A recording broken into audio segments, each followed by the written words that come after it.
வணக்கம். தமிழ் ஃபுட் கார்னர்ல இன்னைக்கு கத்திரிக்காய் பொரியல் பண்ண போறோம். இந்த பொரியலை சிம்பிளான மெத்தட்ல பண்ணியிருக்கோம். 400 கிராம் கத்திரிக்காயை வாஷ் பண்ணிட்டு கட் பண்ணி உப்பு கலந்த தண்ணியில போட்டு வச்சிருக்கேன். இந்த மாதிரி உப்பு கலந்த தண்ணியில போட்டு வச்சோம்னா கத்திரிக்காய் கருத்து போகாம இருக்கும். இந்த பொரியலுக்கு பிஞ்சு கத்திரிக்காயை வாங்கிக்கோங்க, நல்லா இருக்கும். கத்திரிக்காயை ரொம்ப மெல்லிசாவும் கட் பண்ணாம ரொம்ப திக்காவும் கட் பண்ணாம இந்த மாதிரி மீடியம் திக்னஸ்க்கு கட் பண்ணிக்கோங்க. இந்த பேன்ல 1.5 டேபிள் ஸ்பூன் எண்ணெய் சேர்த்து, எண்ணெய் சூடானதும் இதில் 1 டீஸ்பூன் கடுகு பொரிஞ்சதும் 2 டீஸ்பூன் கடலைப்பருப்பு சேர்த்துக்கோங்க. அடுத்து 2 டீஸ்பூன் உளுந்து சேர்த்துக்கலாம். இந்த மாதிரி பொரியலுக்கு பருப்பு அதிகமாக சேர்த்தோம்னா நல்லாயிருக்கும். இப்போ பருப்போட கலர்லாம் நல்லா மாறி இருக்கு. அடுத்து கறிவேப்பிலை சேர்த்துக்கலாம். இது கூட ஸ்லைஸ் பண்ண 4 பச்சை மிளகாய் சேர்த்துக்கலாம்.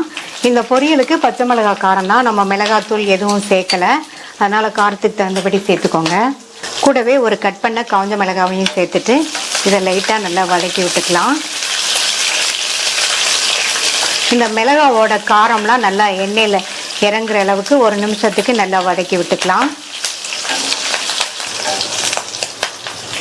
அடுத்து இது கூட கட் பண்ண ஒரு மீடியம் சைஸ் பெரிய வெங்காயம், ஸ்லைஸ் பண்ண 3 பூண்டு, இதையும் ஒரு அரை நிமிஷத்துக்கு வதக்கினா போதும்.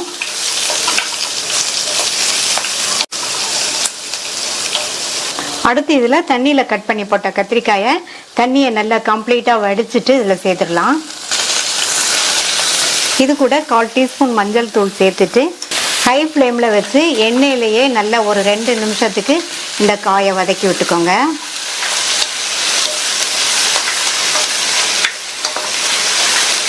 ரெண்டு நிமிஷம் கழிச்சு பார்க்கலாம். இப்போ 2 நிமிஷம் ஆச்சு. இதில் கொஞ்சமாக ஒரு அரை கைப்பிடி அளவுக்கு தண்ணி சேர்த்தா போதும், நிறைய சேர்க்க வேண்டாம். நிறைய சேர்த்தோம்னா கத்திரிக்காய் குழஞ்சு போயிடும். இப்போது இதுக்கு தேவையான அளவு உப்பு சேர்த்துட்டு நல்லா ஒரு தடவை மிக்ஸ் பண்ணி விட்டுக்கலாம். உப்பு பார்த்து சேர்த்துக்கணும். இப்போ வதங்கிறதுக்கு முன்னாடி அதிகமாக இருக்கிற மாதிரி தெரியும், வதங்கிருச்சுன்னா இன்னுமே அளவு வந்து நல்லா சுருங்கி வந்துடும். அதனால் கவனமாக பார்த்து சேர்த்துக்கோங்க. மூடி வச்சிடலாம். கத்திரிக்காய் எண்ணெயிலேயே நல்லா வதங்கி சாஃப்டாக வெந்து வரட்டும். காய் வெந்துட்டு இருக்கும்போது அப்பப்போ ஓப்பன் பண்ணி இந்த மாதிரி நல்லா வதக்கி விட்டுக்கணும். மறுபடியும் மூடி வச்சிடலாம். இப்போ 5 நிமிஷம் ஆச்சு. காய் பார்த்தீங்கன்னா கரெக்டாக வெந்திருக்கு, நல்லா குழையாமல் வெந்திருக்கு. இந்த பொரியலுக்கு இந்த மாதிரி குழையாமல் இருந்தால் தான் நல்லாயிருக்கும். ப்ரெஸ் பண்ணி பார்த்தா தெரியும். நீங்கள் வாங்குகிற கத்திரிக்காயை பொறுத்து காய் வெந்து வர்றதுக்கு டைம் கொஞ்சம் முன்ன பின்ன ஆகும், நீங்கள் அதை பார்த்துக்கோங்க. அடுத்து இதில் 3/4 டீஸ்பூன் சீரகம் சேர்த்துக்கலாம். இந்த மாதிரி காய் சூடாக இருக்கும்போதே கடைசியில் சேர்த்துக்கோங்க, நல்லா வாசனையாக இருக்கும். சீரகத்தை சேர்த்துட்டு நல்லா ஒரு தடவை மிக்ஸ் பண்ணி விட்டுட்டு அடுத்து இதில் தேங்காய் துருவல் சேர்த்துக்கலாம். 2 டேபிள் ஸ்பூன் தேங்காய் துருவல் சேர்த்துருக்கேன். இது கூட பொடியாக கட் பண்ண கொத்தமல்லி இலைகளையும் சேர்த்துட்டோம்னா பொரியல் இன்னும் நல்லா வாசனையாக இருக்கும். நல்லா ஒரு தடவை மெதுவாக இந்த மாதிரி கலந்து கொடுத்துடலாம். இந்த பொரியலை வேகமாக நம்ம 10 நிமிஷத்துக்குள்ளே செஞ்சு முடிச்சிடலாம். இது ரசம் சாதம், காரக்குழம்பு, சாம்பார் சாதம் எல்லாத்துக்குமே சைட் டிஷ்ஷாக வச்சு சாப்பிட்றதுக்கு நல்லாயிருக்கும். நான் வந்து 2 டேபிள் ஸ்பூன் தேங்காய் துருவல் சேர்த்துருக்கேன். நீங்கள் வந்து உங்கள் தேவைக்கு தகுந்தபடி சேர்த்துக்கோங்க. இன்னும் கூட தேங்காய் துருவல் சேர்க்கறதுனாலும் சேர்த்துக்கோங்க, நல்லாயிருக்கும். அவ்வளோதான். தேங்காய் துருவலும் கொத்தமல்லி இலையும் சேர்த்து நல்லா மிக்ஸ் பண்ணி விட்டாச்சு. ஈஸி டேஸ்டி கத்திரிக்காய் பொரியல் ரெடி ஆயிடுச்சு.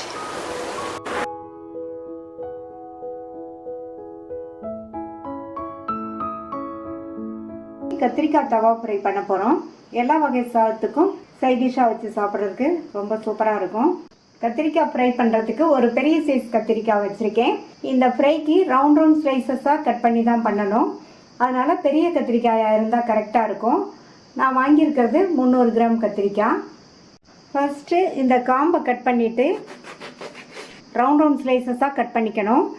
ரொம்ப மெல்லிஸாக இருக்கக்கூடாது, கிட்டத்தட்ட 1/2 இன்ச் அளவுக்கு இருக்கிற மாதிரி கட் பண்ணிக்கங்க. அப்போ தான் ஃப்ரைக்கு வந்து கரெக்டாக இருக்கும்.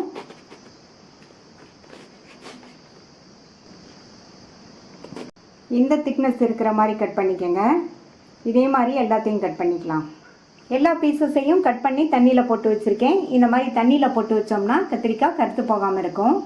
ஒரு அகலமான பிளேட் எடுத்துக்கோங்க. அந்த பிளேட்டில் 3 டேபிள் ஸ்பூன் கடலை மாவு, 1 டேபிள் ஸ்பூன் அரிசி மாவு, 2 டீஸ்பூன் தனி மிளகாத்தூள், 1/4 டீஸ்பூன் மஞ்சள் தூள், 1/2 டீஸ்பூன் கரம் மசாலா தூள், 1 டீஸ்பூன் இஞ்சி பூண்டு பேஸ்ட். இதுக்கு தேவையான அளவு உப்பு சேர்த்துட்டு நல்லா ஒன்றா எல்லாத்தையும் மிக்ஸ் பண்ணிக்கலாம். இது கூட 1 டீஸ்பூன் அளவுக்கு லெமன் ஜூஸை இது மாதிரி பிழிஞ்சு விட்டுட்டு இதில் கொஞ்சமாக தண்ணி சேர்த்து பேஸ்ட்டு மாதிரி இதை வந்து நல்லா கையை வச்சே மிக்ஸ் பண்ணிக்கணும். நல்லா இந்த மாதிரி பேஸ்ட்டு மாதிரி கலந்து விட்டாச்சு. பேஸ்ட் வந்து இந்த மாதிரி இருக்கணும். அப்போ தான் கத்திரிக்காயில் வந்து நம்ம கோட் பண்ணும்போது நல்லா ஒட்டிக்கும். தண்ணியில் போட்ட கத்திரிக்காயை ஒவ்வொரு பீஸாக எடுத்து நம்ம மசாலாவை எல்லா பக்கமும் 2 பக்கமும் பரவுற மாதிரி இந்த மாதிரி கோட் பண்ணி விட்டுறணும். இப்போ கத்திரிக்காயோட 2 பக்கமுமே மசாலாவை நம்ம நல்லா பிரட்டி வச்சாச்சு. இதை ஒரு பிளேட்டில் வச்சிடலாம். கத்திரிக்காயோட அளவை பொறுத்து இந்த பேஸ்ட்டோட அளவு வந்து கூடுதலாகவோ குறைச்சலாவோ வரும். அதுக்கு தகுந்தபடி நீங்கள் எடுத்துக்கோங்க. எல்லா பீசஸையும் மசாலாவில் கோட் பண்ணி ரெடி பண்ணி வச்சாச்சு. இப்போ இதை நம்ம ஷாலோ ஃப்ரை பண்ணணும். ஸ்டவ்வில் தோசைக்கல் போட்டிருக்கேன். இந்த மாதிரி தோசைக்கல் அல்லது ஒரு அடிகனமான கடாயில் வந்து நம்ம இதை ஃப்ரை பண்ணணும். இதில் ஃபஸ்ட்டு 2 டேபிள் ஸ்பூன் மட்டும் எண்ணெய் சேர்த்துக்கிறேன். எண்ணெய் சூடாயிடுச்சு. நம்ம மசாலாவில் கோட் பண்ணி வச்ச கத்திரிக்காயை ஒவ்வொன்றா எண்ணெயில் சேர்த்துடலாம். இப்போ எண்ணெயில் சேர்த்த உடனே பிரட்டி போடக்கூடாது. ஒரு 2 நிமிஷம் அந்த சைட் ஃப்ரை ஆனதுக்கப்புறமா பிரட்டி போட்டுக்கலாம். ஸ்டவ்வை வந்து லோ மீடியம் ஃப்ளேமில் வச்சுருங்க. இப்போ 2 நிமிஷம் ஆச்சு. ஒவ்வொரு பீசஸையும் பிரட்டி போட்டுக்கலாம்.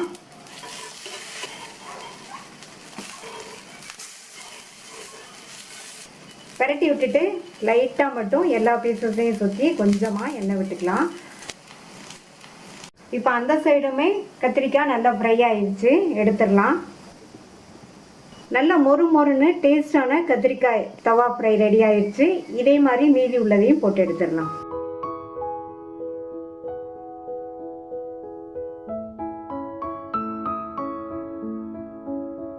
கத்திரிக்காய் பொடி போட்ட கறி பண்ண போகிறோம்.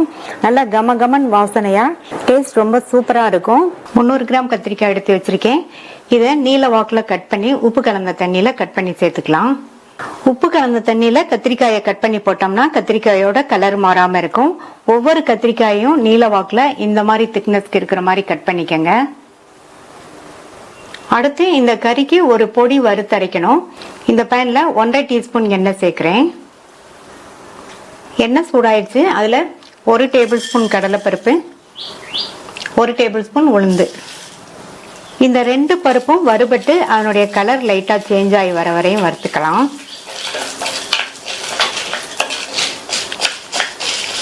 இப்போ பார்த்தீங்கன்னா லைட்டாக அதனுடைய கலர் சேஞ்ச் ஆகிருக்கு. இந்த அளவுக்கு வறுத்துட்டு இது கூட 1 டேபிள் ஸ்பூன் கொத்தமல்லி விதை, 1/2 டீஸ்பூன் சீரகம், ஒரு சின்ன பீஸ் பட்டை, 3 கிராம்பு எல்லாத்தையுமே லோ ஃப்ளேமில் வச்சு நல்லா வறுத்துக்கங்க. வாசனை வர வரையும் வறுபடட்டும். எல்லாமே வறுபட்டு நல்ல வாசனை வந்துருச்சு. இது கூட 1 டீஸ்பூன் பொடியாக கட் பண்ண இஞ்சி, 1/2 டேபிள் ஸ்பூன் தேங்காய் துண்டுகள், காய்ந்த தேங்காய் துண்டுகள் சேர்த்துக்கங்க. அடுத்து இதில் ஒரு சின்ன கோழிக்குண்டு சைஸ் அளவு புளி, இதையும் சேர்த்து வறுத்துக்கலாம். இந்த கறிக்கு இந்த மாதிரி கொஞ்சமாக புளி சேர்த்து வறுத்தோம்னா நல்லாயிருக்கும். இதையும் லோ ஃப்ளேமில் வச்சு ஒரு 2 நிமிஷத்துக்கு வறுத்துக்கங்க.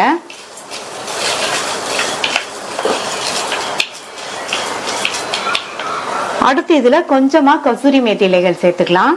இது இருந்தால் சேர்த்துக்கங்க, இல்லைன்னா பரவாயில்ல. சேர்த்தோம்னா நல்லா வாசனையாக இருக்கும். நான் சேர்த்துருக்கிறது காஞ்ச கசூரி மேத்தி இலைகள் தான். லைட்டாக வறுத்து விட்டுட்டு ஸ்டவ் ஆஃப் பண்ணிடுங்க. ஸ்டவ் ஆஃப் பண்ணதுக்கு அப்புறமா நம்ம இதில் 1 டீஸ்பூன் வெள்ளை எள் சேர்த்துக்கலாம். இது ஆல்ரெடி வறுத்த வெள்ளை எள் தான். வெள்ளை எள் சேர்த்து லைட்டாக வறுத்து விட்டால் போதும். ஸ்டவ் ஆஃப் பண்ணியாச்சு. நீங்கள் வறுக்காத வெள்ளை எள் சேர்த்தீங்கன்னா கடைசியாக வெள்ளை எள்ளை சேர்த்துட்டு அரை நிமிஷம் போல் வறுத்துட்டு அதுக்கப்புறமா ஸ்டவ் ஆஃப் பண்ணிடுங்க. இப்போ இது எல்லாமே நல்லா ஆறட்டும். எல்லாம் நல்லா ஆறுனதுக்கு அப்புறமா மிக்ஸி ஜாரில் சேர்த்துட்டு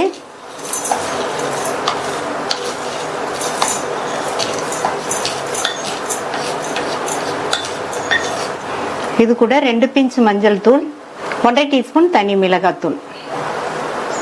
மிளகாத்தூள் உங்களுடைய காரத்துக்கு தகுந்தபடி சேர்த்துக்கங்க. இந்த மசாலாவுக்கு தேவையான அளவு உப்பு, 1/2 டீஸ்பூன் உப்பு சேர்க்கிறேன். இதை வந்து தண்ணி எதுவும் சேர்க்காம பவுடரா அரைக்கணும். அதனால நீங்க ட்ரையான மிக்ஸி ஜாரா எடுத்துக்கங்க.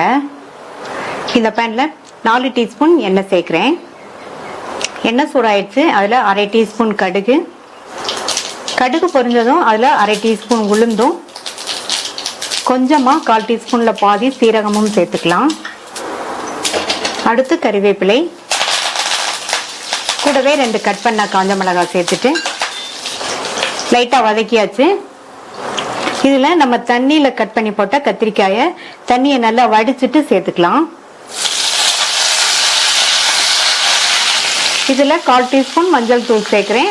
நம்ம மசாலா பொடி அரைக்கும் போது 2 பிஞ்ச் சேர்த்தேன். இப்போ 1/4 டீஸ்பூன் சேர்த்திருக்கேன், போதும். இப்போ இந்த கத்திரிக்காய்க்கு தேவையான அளவு உப்பு சேர்த்துக்கலாம். நான் வந்து 3/4 டீஸ்பூன் உப்பு சேர்த்திருக்கேன். ஆல்ரெடி மசாலா பொடியிலையும் உப்பு சேர்த்துருக்கோம். அதை வந்து ஞாபகத்தில் வச்சுட்டு பார்த்து சேர்த்துக்கோங்க. இந்த கத்திரிக்காயை ஹை ஃப்ளேம்லேயே வச்சு ஒரு 6 நிமிஷம் போல் வதக்கிக்கலாம். அப்பப்போ இந்த மாதிரி வதக்கிக்கங்க. ஹை ஃப்ளேம்லேயே காய் 6 நிமிஷம் வதங்கிடுச்சு. பாதி அளவுக்கு வெந்திருக்கு. மூடி போட்டு ஸ்டவ்வை லோ மீடியம் ஃப்ளேமில் வச்சுருங்க.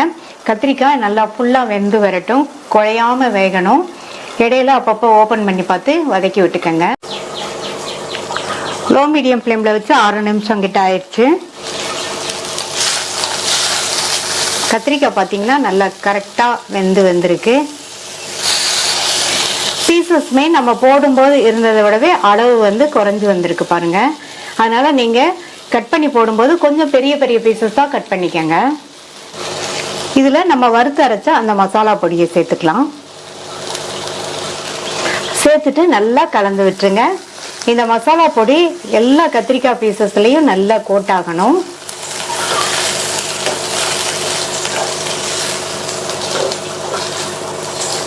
இந்த கறி பார்த்தீங்கன்னா சாப்பிட்றதுக்கு ரொம்ப ரொம்ப டேஸ்டா இருக்கும். எல்லாத்தையுமே நம்ம வறுத்து அரைச்சதுனால இது வந்து இந்த பொடி சேர்த்ததுக்கு அப்புறமா ரொம்ப நேரம் இருக்கணுங்கிற அவசியம் கிடையாது. சிம்ல வச்சு 1 நிமிஷம் மட்டும் இருந்தா போதும். இப்ப நல்லா கலந்து விட்டாச்சு. எல்லா பீசஸ்லயும் மசாலா பொடி கோட்டா இருக்கு பாருங்க. ஸ்டவ் சிம்லயே இருக்கட்டும். 1 நிமிஷத்துக்கு அப்படியே விட்டுருங்க. சிம்ல வச்சு 1 நிமிஷம் ஆச்சு. ஸ்டவ் ஆஃப் பண்ணிட்டு பொடியா கட் பண்ண கொத்தமல்லி இலைகள் கொஞ்சம் சேர்த்துடலாம். நல்லா ஒரு தடவை மிக்ஸ் பண்ணி விட்டுறலாம்.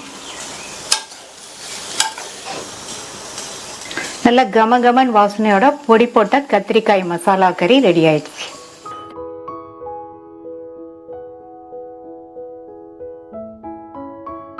கத்திரிக்காயோட துவரம்பருப்பு சேர்த்து கத்திரிக்காய் பருப்பு பண்ண போறோம். சாதத்துல விட்டு சாப்பிட்றதுக்கு நல்லா இருக்கும். இப்போ எப்படி பண்றதுன்னு பார்க்கலாம். 100 கிராம் துவரம்பருப்பை வாஷ் பண்ணி எடுத்து வச்சிருக்கேன். அதை இந்த குக்கரில் சேர்த்துட்டு இது கூட 1/4 டீஸ்பூன் மஞ்சள் தூள், 1 கப் தண்ணி சேர்த்துக்கலாம். மூடி போட்டு ஸ்டீம் வந்ததுக்கு அப்புறமா வெயிட் போட்டு மீடியம் ஃப்ளேம்ல 4ல இருந்து 5 விசில் வேக வச்சுக்கலாம். 5 விசில் வந்துருச்சு. பருப்பெல்லாம் நல்லா குழைய வெந்துருச்சு. இந்த மாதிரி நல்லா குழைய வேக வச்சுக்கணும். இதை நல்லா இந்த ஒரு பருப்பு மத்து வச்சு நல்லா கடைஞ்சிட்டு இதை தனியாக எடுத்து வச்சிடலாம். அடுத்து இந்த பேனில் 1/2 டேபிள் ஸ்பூன் எண்ணெய் சேர்த்துக்கோங்க. இதுக்கு கொஞ்சம் எண்ணெய் அதிகமாக சேர்த்தா தான் நல்லாயிருக்கும். எண்ணெய் சூடானதும் அதில் 1/2 டீஸ்பூன் கடுகு பொரிஞ்சதும் 1/2 டீஸ்பூன் உளுந்தும் 1/2 டீஸ்பூன் சீரகமும் சேர்த்து நல்லா பொரிய விட்டுறணும். அடுத்து இது கூட 2 பெரிய பூண்டை இடித்து சேர்த்துக்கங்க. கூடவே 2 காஞ்ச மிளகாய், அடுத்து ஒரு மீடியம் சைஸ் பெரிய வெங்காயத்தை கட் பண்ணி சேர்த்துக்கலாம். கறிவேப்பிலை, 2 பச்சை மிளகாவை கீரி சேர்த்துக்கங்க. இப்போ எல்லாத்தையும் லைட்டாக வதக்கி விட்டுட்டு இது கூட 1/4 டீஸ்பூன் பெருங்காய பவுடர் சேர்த்துக்கலாம். அடுத்து 150 கிராம் கத்திரிக்காயை கட் பண்ணி உப்பு கலந்த தண்ணியில் போட்டு வச்சுருக்கேன். இதையும் சேர்த்துடலாம். கத்திரிக்காயில் உள்ள தண்ணியை நல்லா வடிச்சிட்டு சேர்த்துக்கங்க. இதில் 1/4 டீஸ்பூன் மஞ்சள் தூள் சேர்த்துக்கலாம். தேவையான அளவு உப்பு சேர்த்துக்கலாம்.